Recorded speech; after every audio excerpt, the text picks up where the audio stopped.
All right. Well, welcome to this workshop on dismantling barriers. We're talking about disabilities and the way that people with disabilities experience the world differently than we do.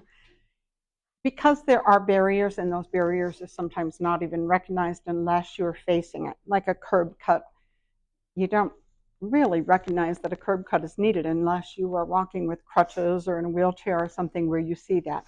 So we hope that we can enlighten you and hear from you about some of the ways that you understand disability and what kind of things we might even be able to answer for you or do for you in that regard. So you might have questions about your ministry setting or community or family or friends, and we're happy to entertain those questions at the end.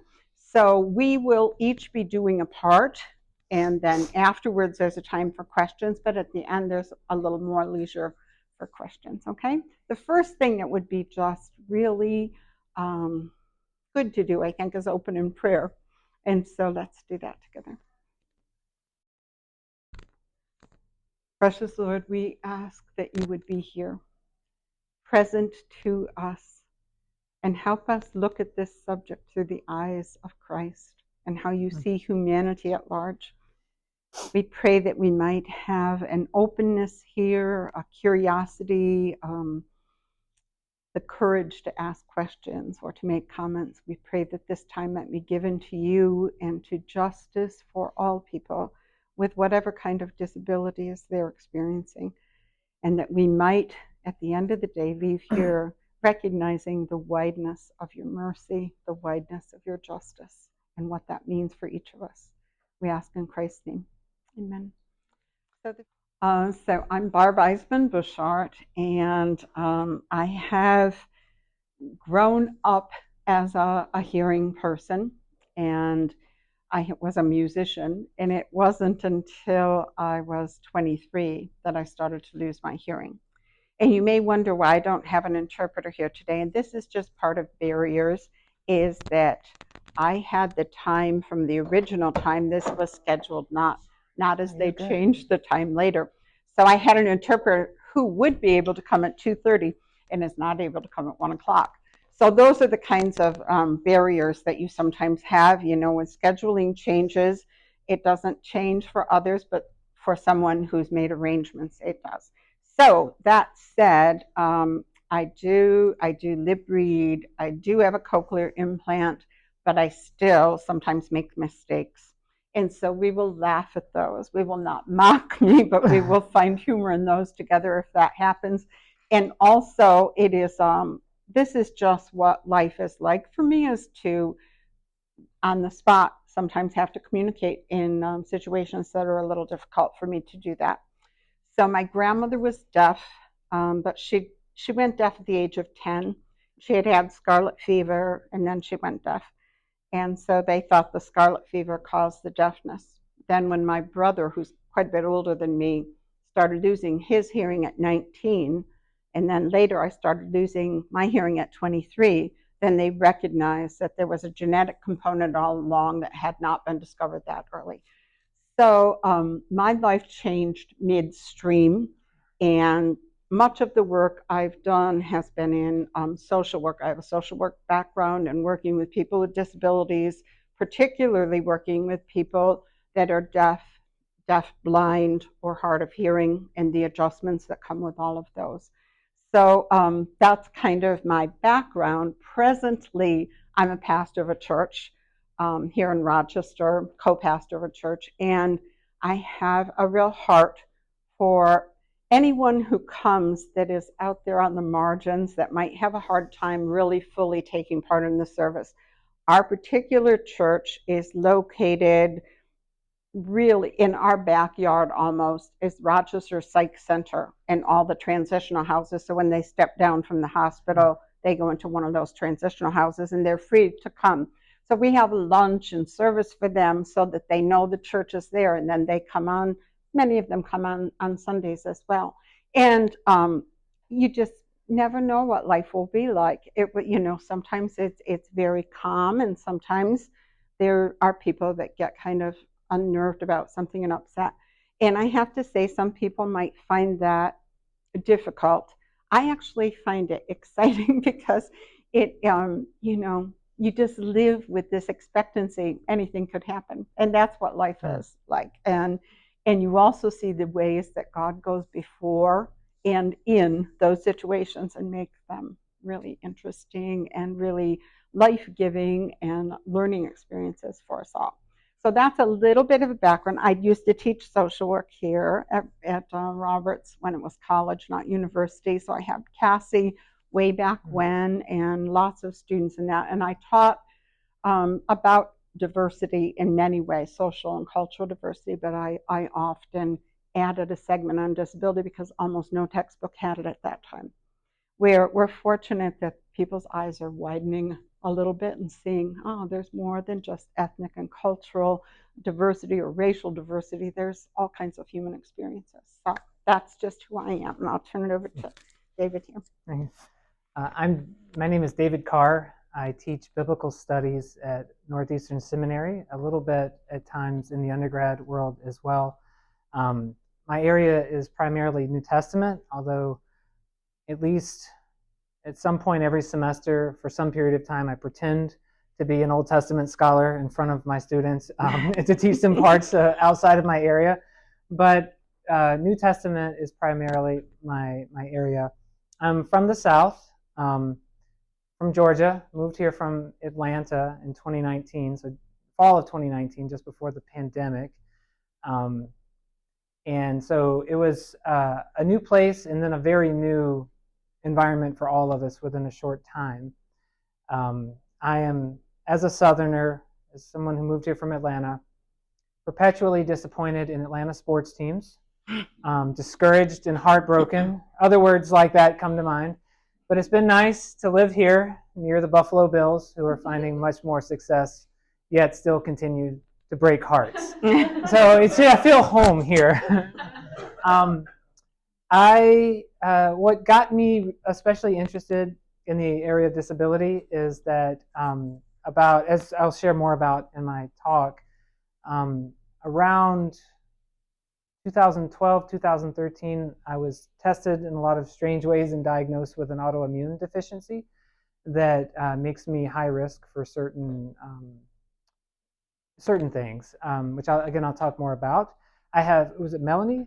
I have kind of this hidden disability thing going on as well, where there's this ambiguity. I've sort of lived in this.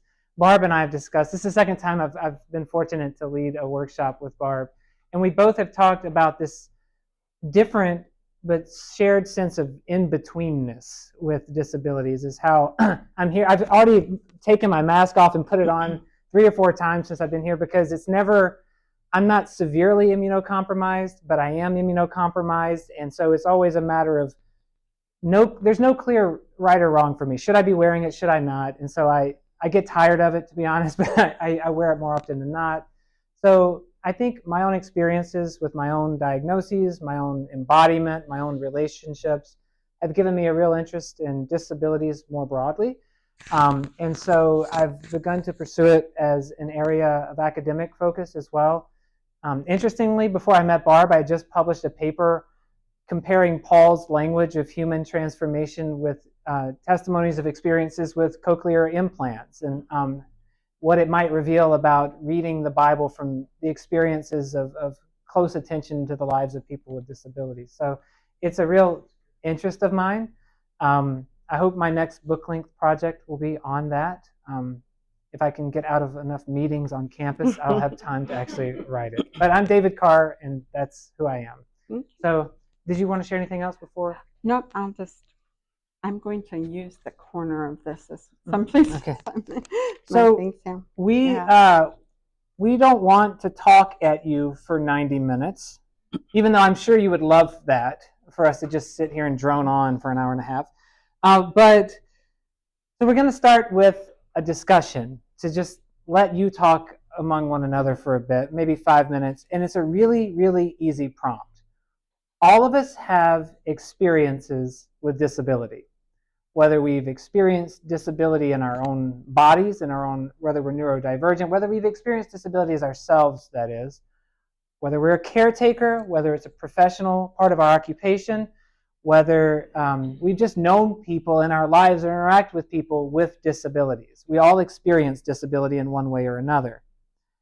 So if you could get yourselves in groups of 2 to 3, the introverts hate this, but just let's get the conversation going. I just want you to share, what are the question is really open. What are your experiences with disability? What have you experienced in your own life? Whether it's, again, a personal disability or just encountering people at Wegmans. What are your experiences, and how do those disabilities show up in your relationships? I'm really interested in that question as well. So how do you experience disabilities, and how do they impact, show up in, relate to relationships? Whether those are family relationships, romantic relationships, work, church, or whatever. So those are the things I'd love for you to chat about for maybe 5 minutes or so. I just want to pick up on the relationship and shame. I'll Yeah, start I now. was Yeah, transitioning. okay. Yeah. So in relationships, a couple of things I noticed when I started losing my hearing is that how laborious it was for me to position myself and lip read and talk to people made them uncomfortable. I mean, it made a lot of work for me, but I could see their discomfort.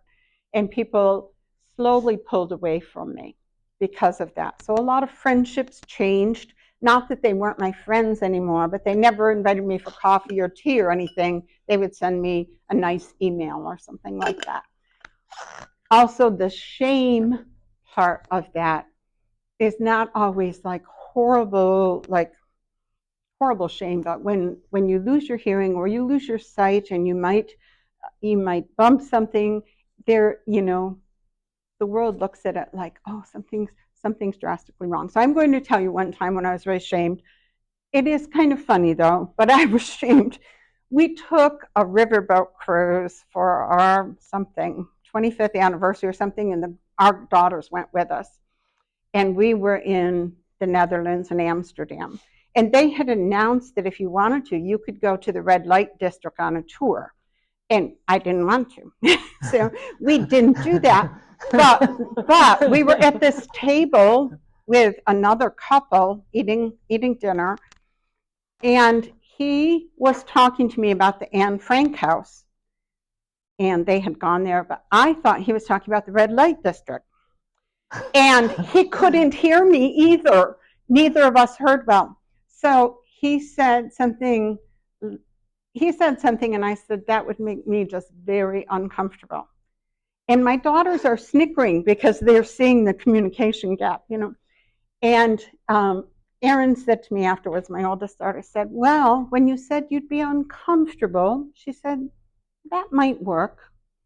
She said, but some other things you said regarding Anne Frank have never been said about her. So, but, I did feel this intense sense of shame, like I've made myself look so foolish. And I just felt so embarrassed, even though my family was all dying with laughter. I felt such a shame about that. So it is sometimes just missing the opportunity to do what is the normal social thing to do, that you miss that and you feel shame about it. So I wanted to say a couple of things. Actually, we used to in the Free Methodist Church have MIND. Do you remember that, Erica? Ministry Institute of the Northeast, and we would go someplace and have this required weekend for pastors and spiritual leaders and things. Well, the person who was speaking, when I lip read him, I always thought he had a Southern accent. In my mind, I heard it all as a Southern accent. And so, knowing that there wasn't an interpreter there, there had been a mix-up, he came to me and said, is there anything I can do to make this easier for you? I said, well, if you could not speak in your native Southern accent, that would help. And then he started talking, and Warren said to me, he's from California. He doesn't have a Southern accent. So again, I felt this like, oh, he must think I'm so dumb. So there's that, okay? I wanted to just talk a minute about, in the church especially, there is an uneasiness with disability because we look at it often as like, how do we minister? And a lot of churches will say, I'm just not equipped to minister to them. And so one family, I read their story, and 13 churches had said to them, "We're not equipped for your son's needs, but there must be a church out there for you." And they just kept moving and moving. First of all, if you go to 13 churches, I give you an A plus for wanting spiritual direction and compassion and fellowship. And they were just asked to move along and along and along. And so sometimes church just doesn't have the resources or can't think ahead like creatively how to minister to people. But sometimes there is this idea of those that are healed are at a higher plane of their relationship with Christ. And so sometimes there's a shaming that not just person with disability feels because of what they need, but there's a shaming that's actually done by the church, like if you have enough faith, you'll be healed and things. So I want to read to you one of my favorite stories from the Bible, and it's from Mark 10 and starting at 46, and it's the healing of Bartimaeus.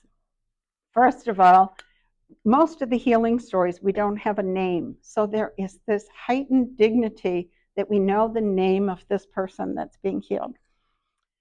They, that's Jesus and the disciples, came to Jericho, and as he and his disciples and a large crowd were leaving Jericho, Bartimaeus, son of Timaeus, a blind beggar, was sitting by the roadside. And when he heard that it was Jesus of Nazareth, he began to shout out and say, "Jesus, son of David, have mercy on me." Many sternly ordered him to be quiet, but he cried out more loudly, "Son of David, have mercy on me." Jesus stood still and said, "Call him here." And then they called the blind man, saying to him, "Take heart, get up, he's calling you." So throwing off his cloak, he sprang up and came to Jesus. And then Jesus said to him, "What do you want me to do for you?" And the blind man said to him, "My teacher, let me see again." Jesus said to him, "Go, your faith has made you well." And immediately he regained his sight and followed him on the way. It's one of those difficult things sometimes to preach from healing narratives without focusing on the physical healing. But I'd like us to anyway, because in that time to reorient someone to their community often did mean physical healing, because there was not other kinds of accessibility and things that they could draw them in other ways. So it is something for that time. But today, sometimes the most healing thing that can be done, and if you read carefully the scriptures, even the healing that was done then was reorientation and re-entry into a person's community so that they were surrounded with care and had people around them. They no longer were on the margins, but they were brought into the center of community life again. And there, we have a little bibliography to give you. And one book on there is about how to preach the healing narratives. Because if you are sitting in a congregation, and I've been there, and people talk about healing always in terms of physical healing, then the person who is deaf and remains deaf for the rest of their lives sometimes judges themselves. Do I have enough faith? You know, what's wrong with my faith? Is it just not the right kind or the right caliber in order for this to happen? So read that book. If you're somebody who preaches or teaches regularly, it's a great book. I want to look at the story of Bartimaeus because a couple of things in that really stand out for me. First of all, he is discounted for his insight. He has an insight that the people that are cited there do not have, and that is that Jesus is the Son of David. Jesus is the Messiah, and he's calling that out, and people are telling him to be quiet. You know, you're bothering people. They're not taking his insight with any kind of seriousness for themselves. You know, they're just putting him aside. But then when Jesus recognizes him and asks to see him, then do you see how everyone's opinion about him changes? Take heart, he's calling you, he wants to see you. So their opinion changes when Jesus draws attention to it. And I think that that's a wonderful principle for us as spiritual leaders whether we're pastors or lay leaders or just in our families, if you draw attention to a need in an appropriate way, then other people see the need too and come alongside. In our church, I mentioned how we are very close to transitional housing for the psych center. And so people come over to church often. There was one period of time where a man named Murray came, and he came to Sunday school and church, and he was there all the time. And Murray was interesting because he would often just like take things like the clocks off the walls and be walking out with him, and we'd say, "Oh, we need that." And he'd say, "Really? It was just hanging on the wall. No one was looking at it." And so we always bid him adieu because you wanted to see if he was taking something as he went. But I was teaching an adult Sunday school class, our faith formation hour, we call it. And I asked around the room, what is one book that you've read that gives you a picture of the character of God, something that sticks with you? But it can't be a spiritual book, and it can't be the Bible. And we have quite a group of readers in our church, really. And so going around the room, I'm like taking notes, like, "Oh, that sounds like a good one." They have all these like highfalutin books out there that they've read. And you come to Murray, and I'm saying a prayer. Oh, let him not feel uncomfortable with this. And he said, "Bambi."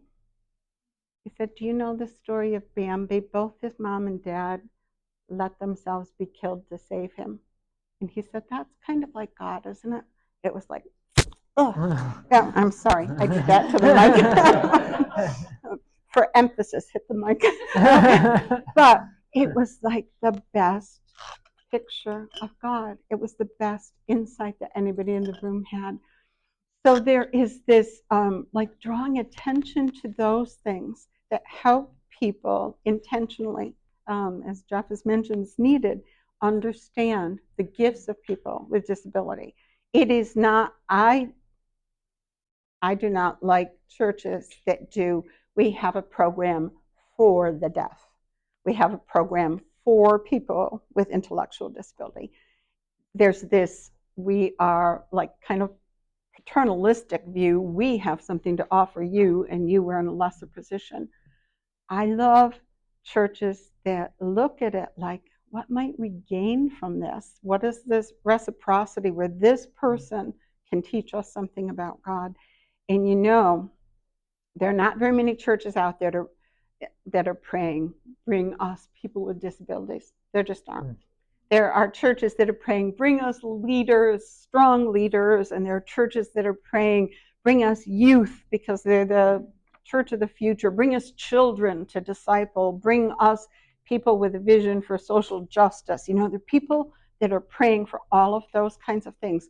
But I have never heard in a church-related group, "Bring us people with disabilities," that show us the vulnerability of human life, that show us actually the best picture of Jesus, how much he descended and had to come into pain and suffering and bears the marks forever of that suffering. That's something to think about. Maybe your next prayer meeting at your church, you can pray that God would show you people with disabilities and bring people to you in that regard. Then I just want to say the best thing that Jesus did here, and I'm not judging Jesus like anything along the way wasn't good. Okay, it was all good. But the best thing that Jesus does is asks. When he comes to this man who's blind, he says, when has the man brought him, "What do you want me to do for you?" Now, most of us, the obvious answer was, "He's blind, so heal him, give him sight." But Jesus doesn't assume that sight is what he'll ask for. And maybe he wouldn't have asked for that. Maybe he would have asked that his blindness would be used to show others who God is, that you can see God without eyes. Maybe he would have asked to have his family understand who he was. Maybe he would want that kind of identity. Maybe he would want any of those things. But a lot of people would just see, now there's a person that needs this. And so that's what we'll do for that person. I love it that Jesus respects the person enough that he asks, what do you want me to do for you? What is it in your life that you want? It shows this enormous respect, and it shows um, that Jesus didn't have a limit on the understanding of disability.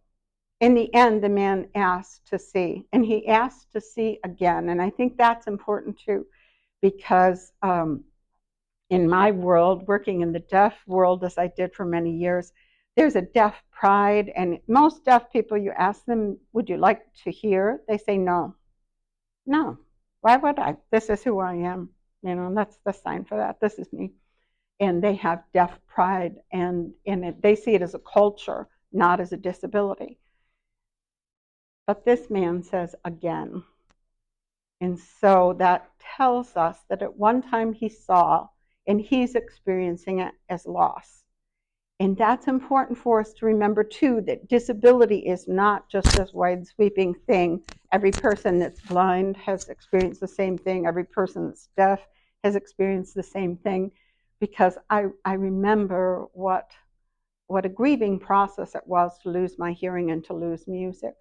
And I lost it over years, not over just a few days, which is just unimaginably hard. But he wants to see again. Jesus gives him that choice. There's something really beautiful about that.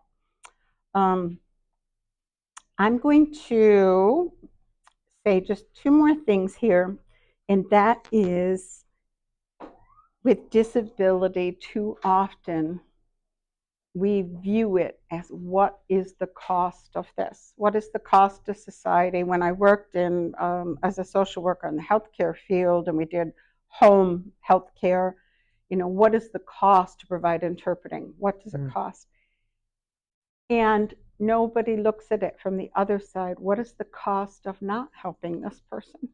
Of not letting this person use their gifts, of not enjoying what they bring to conversations, to community, to churches. And so I think that's a really important thing. We are, in our church, we're not accessible, which is an irony to me. We were toward that. We bought an old church building. We were moving toward that before COVID. And then COVID hit, and all of our resources were just surviving COVID and live streaming for the first time and all of that. And we're just getting back to it now.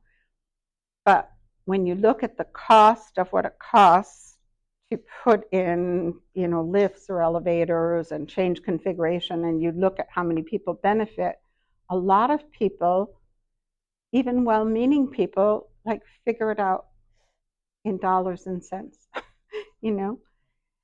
And yet, the welcome that it shows is not just for people with disability, but every person that walks into a building that's accessible sees these people want this to be accessible.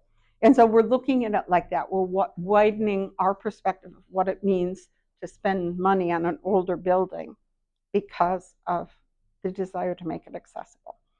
I'm going to just ask if you have questions for my part here, and then at the end there'll be more questions for everybody. But I just want to say, and I'm not embarrassed to talk. If you have questions you think, oh, maybe that's personal, you can ask me. The only question that I have ever said is a dumb question is, a lot of times people ask me if I know Braille. And to me, that is a dumb question, really. But in people's minds, they mix hearing and sight, and they get confused. Or the second one is, people ask me how I drive. And I ask them, how do you drive? Just like close your eyes and put your ear out the window. Follow, I don't know. So those two questions are kind of like, don't ask them. And 25% of the time that I give presentations, people ask me one or both of those. Wow. So I'm expecting good things from you. Don't ask those questions, but are there other questions that you might have? How do you drive? What's that? How do you I drive really well. I drive better than my husband. And and when people say, "Oh, but you're not hearing an ambulance behind you," I'm always the first one off the road because I see it before Right. people hear it. So there you go. I'm a good driver. That's a good question. All right. There Well, are blessings from it. I don't thank know you if to that's the Barb. best. Thank you. I um am showing my professor side here with lots of notes, and but as Barb did, I want to share a little more about what I mentioned earlier about my experience with my immune system. About, as I mentioned, well, it was before 2012 or 13. I started to have GI tract problems and started to drop weight. And at the time, I was a poor grad student. Actually, I was just poor at that time. Between graduate programs where I didn't have good health insurance. And so I waited till I got into another grad program at a school with a lot of resources that had their own insurance. It was like the Cadillac of resources. So I mean of insurance. So I took advantage of that. And after a number of tests, they realized that I was lacking immediately, deficient in vitamins. I had lost about 20% of my body weight, maybe 25. I was about 35 to 40 pounds heavier than I am today. I mean, lighter than I am today. I was very fatigued, and so I was struggling, despite the fact that I was eating a lot. I was eating so much, but losing weight. Um, and they discovered that I'd had a parasite, but it was a common thing for the physician. It was Giardia, which they thought maybe you just got it from changing a diaper or something.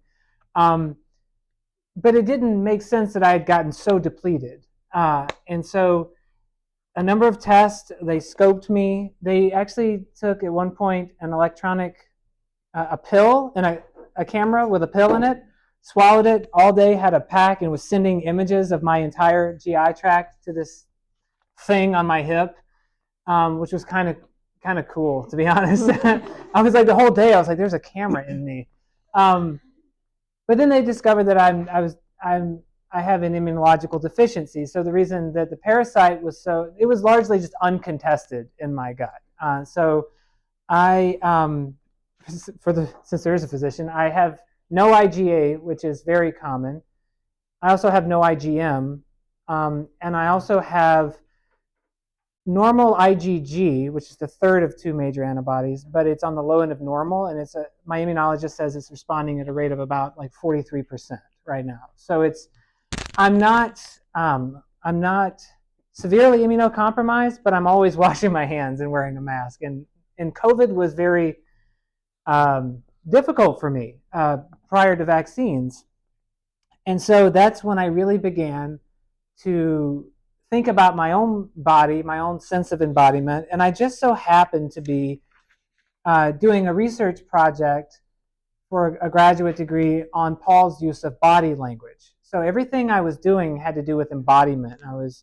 I began to really think more in more focused ways on disability.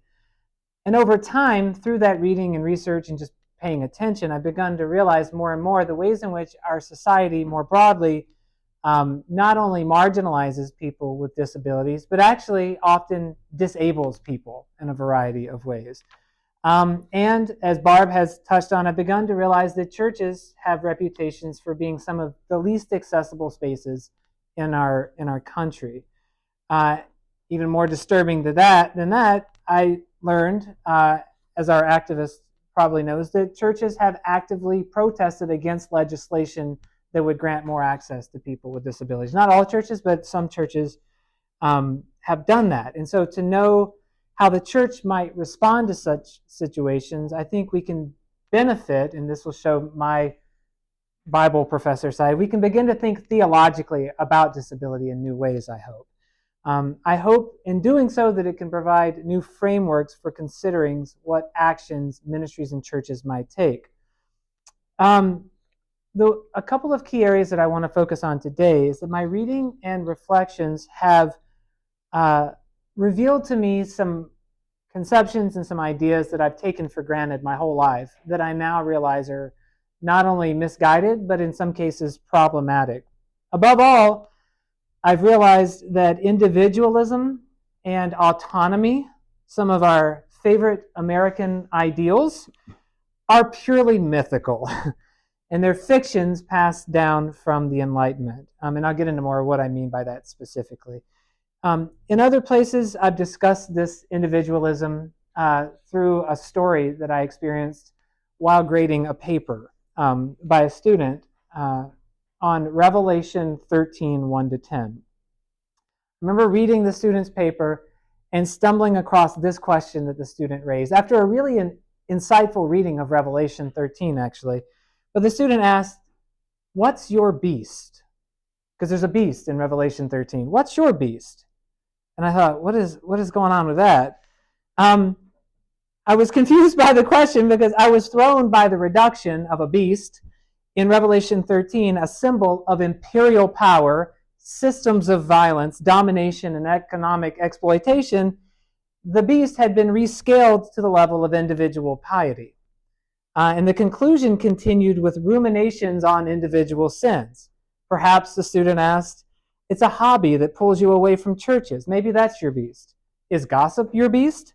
Maybe viewing pornography has become your beast. Somehow, a systemic and structural power had in the end been, again, rescaled to the level of personal sin. And so I don't share the story to demean my student. In fact, I was really kind of shaking my head of how I could have misguided them so badly on Revelation. And I don't have a disdain for personal piety either. I am, after all, a Methodist. But rather, the experience triggered an insight for me. There was something I'd been discerning in my students, discerning in myself as well, that I'd never really put my finger on until that moment. And I'm referring, again, to a particular flavor of American individualism that influences not only how we read the Bible, but how we perceive and engage the world more broadly. Our individualism complicates our ability to identify ourselves primarily as part of a community. We cannot be absorbed into some larger group that would allow others to make generalizations about us. No, we Americans, we have our own social security numbers. We work our own jobs. We pay our own taxes. The U.S. is not, in our minds, a vast ocean. It's instead nearly 330 million individual drops. We therefore assert our personal rights and we demand our personal liberties and live according to our personal preferences. To be sure, I don't want to erase the notion of individuals or think purely in collective terms, but when we boil everything down to individual identities and rights and responsibilities, we diminish our capacity to think in systemic and structural and collectivistic terms. Yet through my research, I've discovered that such individualistic thinking couldn't be more foreign to the Apostle Paul's thought, somebody with whom I've spent too much time. I'm going to read a passage from 1 Corinthians 12. It's one we're familiar with, but I want to sort of put it on the table and then continue. Paul writes famously, just as the body is one and has many members, and all of the members of the body, though many, are one body, so it is with Christ. For in the one Spirit we're all baptized into one body, Jews or Greeks or slaves or free, and we all are made to drink of one Spirit. Indeed, the body does not consist of one member, but many. If the foot would say, because I'm not a hand, I don't belong to the body, that would not make it any less part of the body. If the ear would say, because I'm not an eye, I don't belong to the body, that would not make it any less part of the body. If the whole body were an eye, where would the hearing be? If the whole body were hearing, where would the sense of smell be? But as it is, God arranged the members of the body, each one of them as God chose. If all were a single member, where would the body be? As it is, there are many members, yet one body. The eye can't say to the hand, I have no need of you. As it is, there are many members, nor can the feet say, I have no need of you. On the contrary, the members of the body that seem to be weaker are indispensable. And those members of the body that we think less honorable, we actually clothe with greater honor. And our less respectable members get treated with greater respect. Whereas our more respectable members do not need this, but God has so arranged the body, giving the greater honor to the inferior member, that there may be no dissension within the body, but the members may have the same care for one another. If one member suffers, all suffer together with it. If one member is honored, all rejoice with it. Paul then starts the next section with this statement. Now you are the body of Christ, and individually members of it. Let's sit with that last statement for just a minute. In Greek, because here I go, the you is plural. To borrow from my southern upbringing, Paul says y'all are the body of Christ.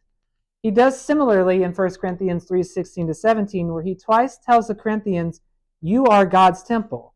That you in the Greek is plural. So again, y'all are God's temple. It's similar when he writes in 6:19, y'all's singular body, y'all's one body is a temple. He's not saying there that individual bodies are temples, actually, as is often communicated for reasons related to sexual norms and so forth. But y'all's singular body is a temple. He's not. He's saying that the collective, the community, is a temple. My point is this. When Paul writes of the church, he doesn't conceptualize it as a collection merely of individuals. He primarily views it as a body.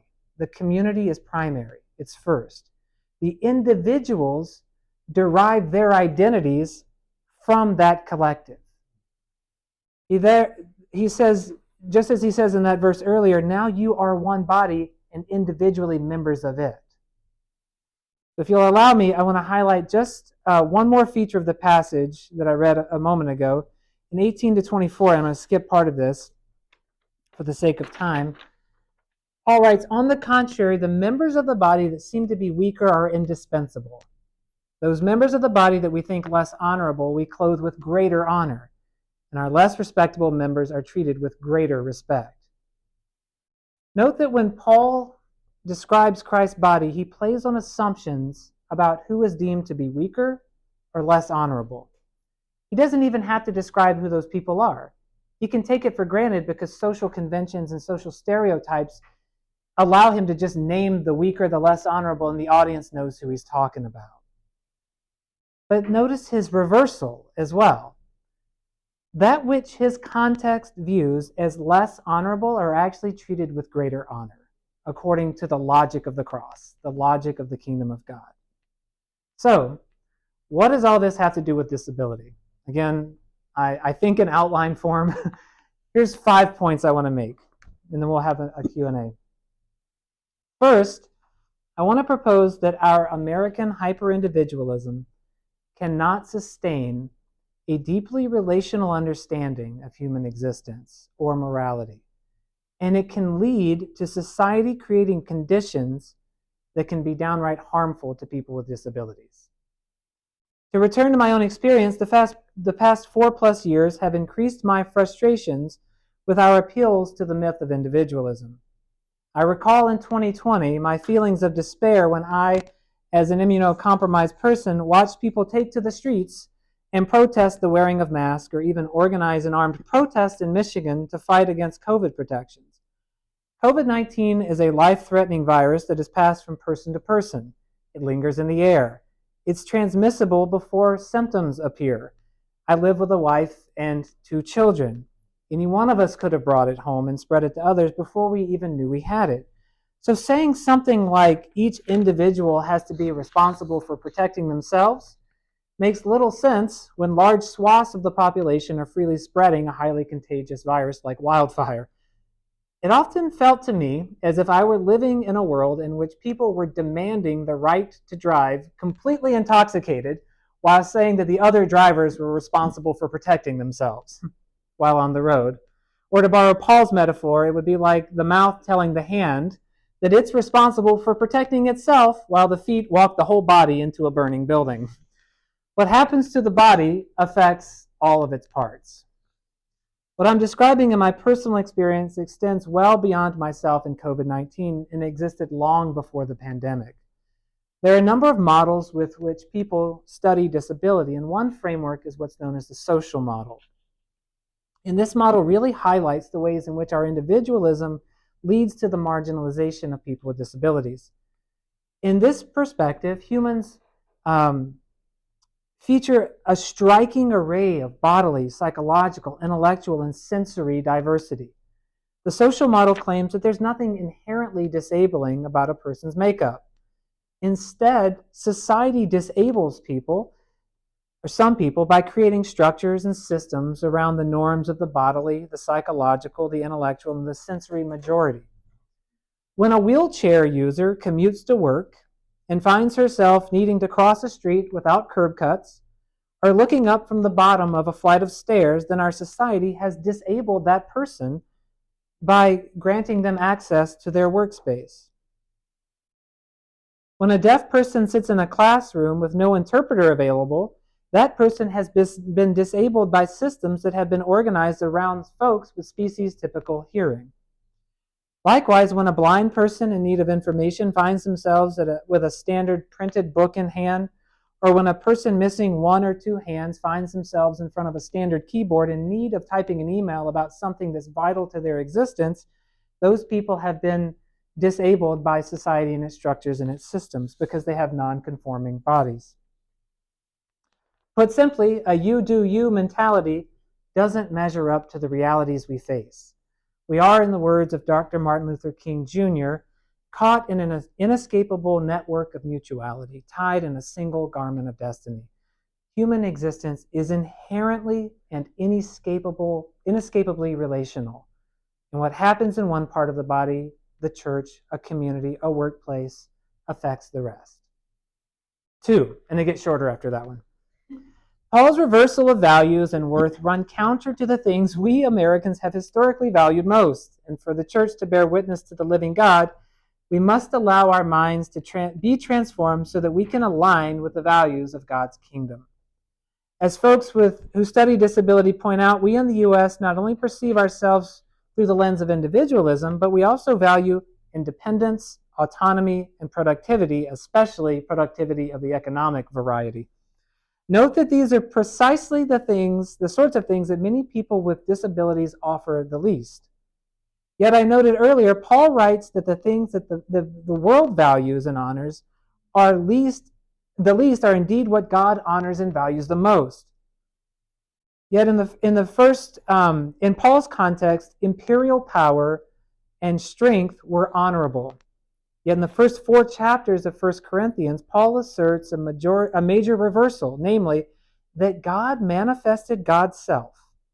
And God brought salvation and redemption not through strength, not through what's honorable, not through socio-political power, but shockingly, God revealed God's self and God's redemption in a disabled body hanging on a cross. A striking image that any right-thinking person in Paul's day would find shameful and dishonorable. I propose that if the church wants to advocate for justice for people with disabilities, it needs to begin with a reassessment of our own values, and it needs to be willing to transform our systems and our structures in ways that bear witness, as Barb noted, to a God who prioritizes and esteems that which the world calls weak and dishonorable. Third, just as Paul describes Christ's body as diverse and interdependent, the church needs to learn to perceive people with disabilities not as deviant or problematic, but as part of the beautiful diversity of God's creation. Indeed, God has endowed the creation with diversity. The first creation account in Genesis presents God's creation with a number of binaries: heavens and earth, dry land and sea, night and day, and so forth. Those are the key descriptions that give us clear points of reference, but they don't capture the full range of God's diverse creation. For instance, although God created night and day, surely we can all acknowledge that God also created dawn and dusk. Similarly, we can each think of places where dry land and sea blend together that makes it impossible to clarify where the sea begins and the land ends, or whatever, or one begins and the other ends. So too, the spectrum of human forms of embodiment, as well as intellectual and psychological expressions, are vast. The overwhelming majority of the world has or will have some experience with disability. Perhaps we should not begin with cultural assumptions about ideal or so-called normal bodies. 4. Christ's body is constituted not only by diversity, but also by interdependence and reciprocity. We should avoid pressures to perceive those with disabilities primarily as objects of pity, care, and recipients of the church's discipleship. Instead, the church needs our imaginations to be transformed so that we can rightly recognize that those with disabilities are partners in discipleship and people who have much to offer the church. In fact, the church suffers lack and is at a major spiritual disadvantage, as Barb noted, when people with disabilities don't occupy the center of its life. To do this, our theologizing on this topic must center, listening, the experiences and the testimonies of those with disabilities. We should begin our theological reflections by giving attention to the needs and desires of people with disabilities, because folks with disabilities are made in the image of God just as they are. And believers with disability are just as filled with God's Spirit as anyone else. In relation to my previous point, it is of great importance that we assume that people with disabilities, that we don't assume that people need or want to be cured. Rather than assuming abled norms or presuming that we know what others want or need, we should give heed, as Barb's talk mentioned, to the testimonies that emerge from the lives of those with disabilities. In this particular arena, we need to recognize that the embodied lives of those with disabilities bear witness to what God is up to in the world. Fifth and finally, promise is the end. As I've already stated, please allow me to close by restating, God's ultimate manifestation of salvation, God's self-revelation to the world, was through disability. We should always remember that God manifested God's love through a disabled Christ. As theologian who's now deceased Nancy Eastland argued, Christ's outpouring of love in the crucifixion reveals what she calls the disabled God. I've saved this point for last, though it probably should be our starting point. If we are to theologize about disability, it's vital that we begin to return to retrain our ideas, our impulses, and our assumptions about disability before the living God. As one of my students who's on the autism spectrum said very pointedly to me one day, and this is a quote, African American Christians have had to overcome the notion of a white slave-holding God. Feminists have worked hard to dismantle a patriarchal male image of God. In my life, I want the church to deconstruct the abled God. End quote. Thank you.